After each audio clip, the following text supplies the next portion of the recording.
Bonjour et bienvenue pour une nouvelle vidéo. Donc, dans la vidéo aujourd'hui, on va étudier la fonction f de x que voici.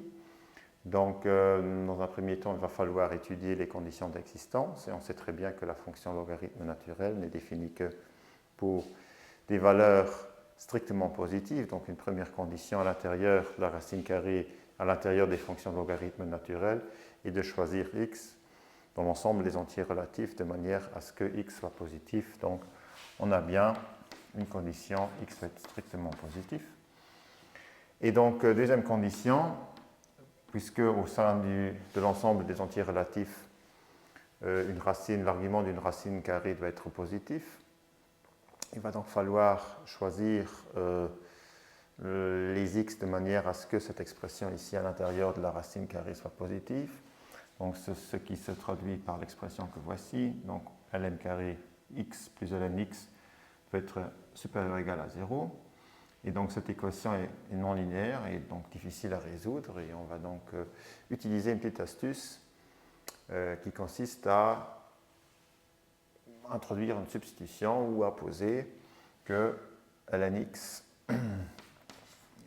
la fonction ln x, va être égale à une variable y. Donc on va utiliser ça et avec ça on est prêt donc pour remplacer cette substitution à l'intérieur de l'inéquation de départ. Donc on peut mettre soit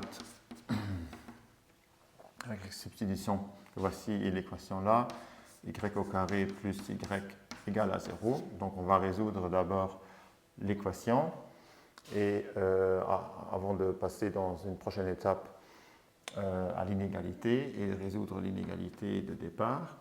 Et donc cette équation-là est assez triviale à résoudre puisqu'il nous suffit de mettre la variable y en évidence et puis on peut réécrire l'expression sous la forme suivante.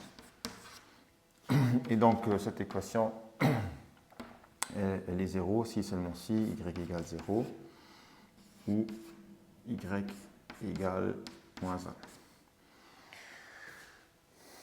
Voilà, donc avec l'astuce, c'était assez facile de résoudre l'équation de départ. Maintenant, on va donc utiliser la substitution et passer en sens inverse. Donc, on va mettre cette expression que l'on avait utilisée dans l'équation. Donc, si et seulement si, ln x égale 0 ou ln x égale moins 1.